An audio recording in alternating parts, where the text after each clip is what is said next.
Hey plant friends, today I thought I would go through and show you all of my philodendrons. There's some work being done outside. I don't actually know what's happening, but it's kind of loud. So hopefully that'll kind of slow down, or it turns out they're replacing some stairs. Either that or somebody's just out there with a bunch of hammers. Who fucking knows?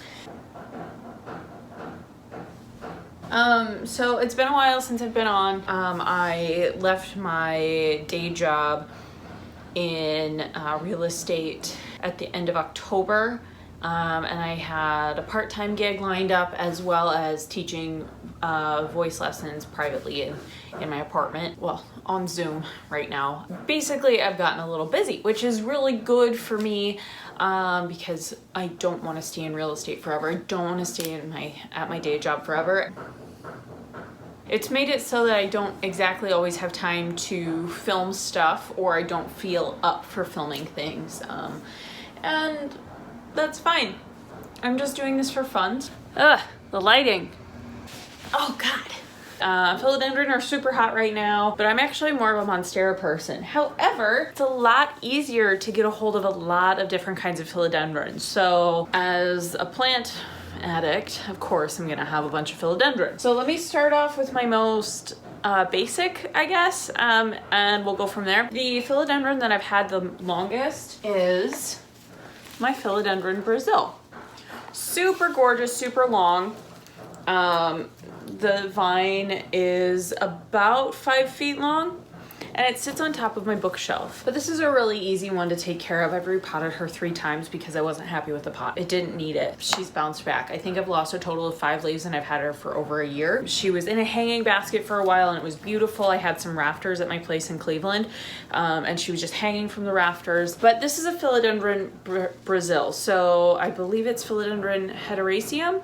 So heart-shaped leaves, but they are variegated.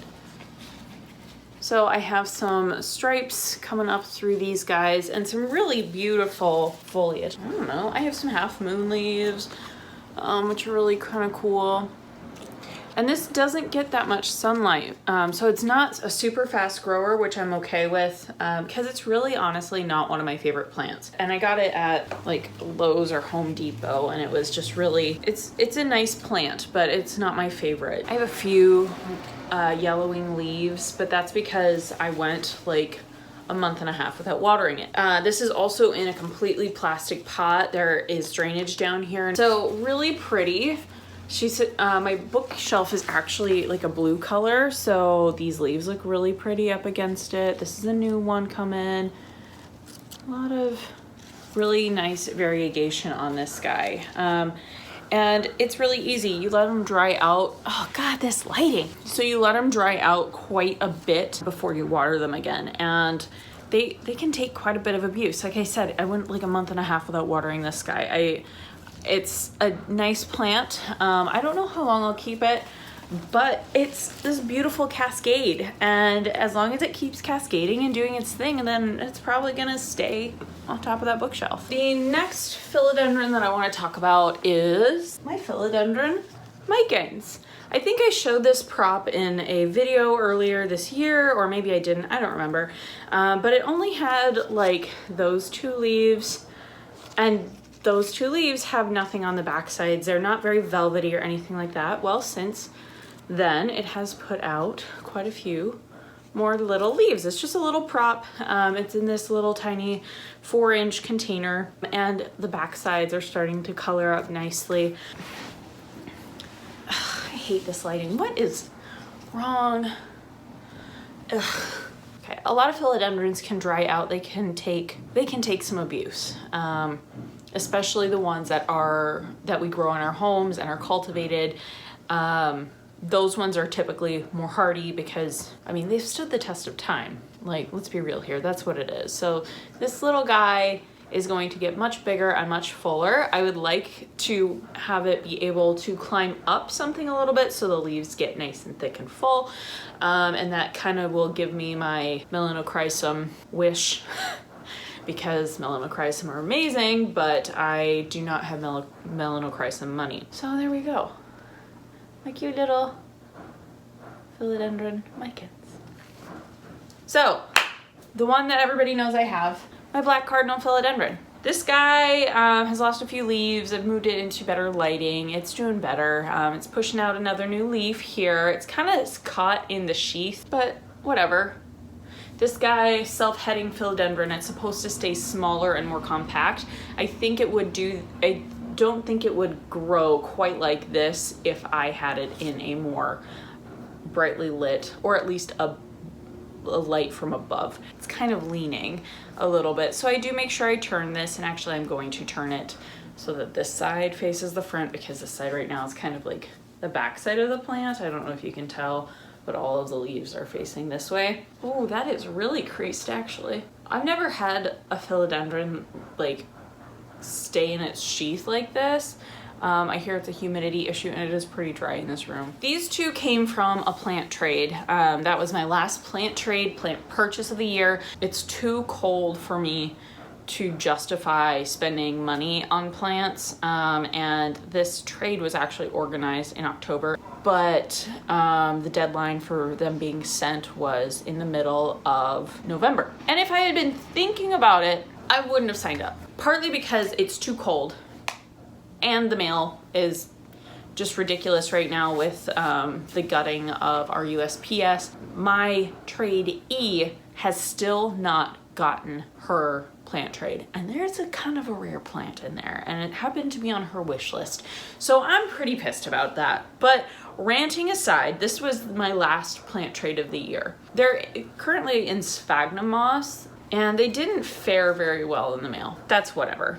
So this first one, I actually thought about buying for myself. You can see this leaf got too cold, as did this one, so I pulled those off. They're not rotting, so I'm not too worried about it. There's a little bit of discoloration down here too, but that's solid. I'm not cutting off any more of this until I need to. Anyway, this is a philodendron painted lady. I actually saw a nice big pot of this at a local shop, and I almost bought it, but I'm really glad I didn't, because this was in the plant trade. This one has probably fared the best. There's some roots here, there's some roots here. Sphagnum. I hear this one's actually a fairly easy one to grow on and all that stuff. So there is some really nice rootage right now, and I'm very happy about it. So I did dip this in some rooting hormone, so that helped a lot. This next one is Philodendron Royal Queen. I've never heard of this one before, but like I said, I'm a Monstera mama, so there's that. There's some curled up leaves here, and those were like stuck in a leaf sheath. This one is curly and not doing so hot. It's kind of dehydrated, honestly, and I think that's because there are very few roots, but there is a tiny little bit of root action right here, and there are some nodes. Like I said, I don't know anything about this plant other than, from what I can tell, there are some root nodes that are super close together. So that tells me it's probably a self-heading philodendron, or maybe it was I don't know, maybe it had a lot of really nice light. So this one also got dipped in rooting hormone, and it's doing okay. It could be better. I will probably put a plastic bag over these guys so that this one at least stops transpiring. Anyway, so Royal Queen prop and Painted Lady prop. I have one more, and it's not something that I've really heard about or seen before. So this last one, I've kind of resisted showing for a while. I got it in an Ecuagenera order, and it was not great. This one almost died on me. I ended up taking some node cuttings, and 2 of them have actually survived. So I'm really glad for that, because the wet stick prop for this particular plant, not node cuttings, I took wet sticks. So this plant I was not very happy with when I got it. It was very, very sad. No roots, everything just completely dried up. So this is my Philodendron Melanonurion CF. So this is the newest leaf it put out underneath my grow light. Well, it's kind of shaded. When I got it, it was completely, the roots were completely dead. I opened the box like an ape as well, so that definitely didn't help. But it had 3 leaves on it. This is one of them. And it's really beautiful and cardboardy. The petioles are kind of cool too. They're like flat. I was not expecting that. I didn't think I would like it at first, but I like it. And if anybody knows what CF stands for in botany terms, please let me know in the comments. So this is the part of the plant that actually survived. This is the first leaf that came out, and it's crispy and crunchy. I did not have it in a bag. And then I put it in a bag and put out this leaf. And this was a leaf, but it was starting to get too big for the bag. So I took it out of the bag.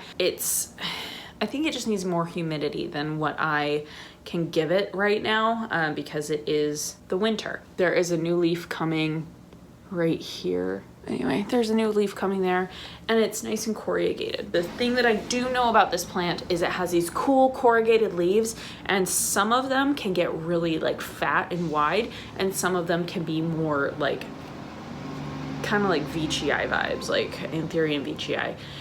So long and like ribbed, right? And from what I understand, the Colombian Melanonarion is fatter, and the Ecuador, which is where this guy came from, the Ecuadorian version is thinner. So I'm hoping that's what I have, and I'm hoping I'm correct on that. And these leaves are a little bit fat, which is fine. We like plump things around here. Let me show you the wet stick prop. So 2 little babies in here. I will probably pull them out later. It's a fairly slow grower right now though. It's in a bag right now, so everything is coming out kind of thick. I think they might need more light than I am giving them, and they're kind of under grow lights, but I didn't want them to burn. I don't know. So yeah, cool. So those are my philodendron. I don't have that many. As you guys know, I talk about how my apartment is fairly small, so I have to be fairly picky about what I bring in. I'm sorry about the light. I'm sorry about the noise. If anybody can give me more info on my Philodendron Melanonarion CF,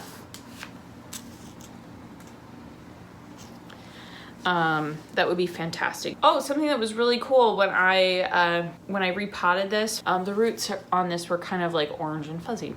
So I thought that was cool. If anybody can give me more info on either the Painted Lady, which, I mean, I was kind of gonna try my hand at that anyway. I hear they're pretty easy. And more info on the Philodendron Royal Queen, particularly in regards to like propagating it. That would be fantastic. So anyway, thank you guys for hanging out with me and watching this and all of that stuff. I really appreciate it. Yeah, like if you want, subscribe if you want. It'd be lovely to have you back, but it's definitely your choice. Hopefully I'll post another video before the year is out, but there's no guarantees. All right, thanks guys, bye.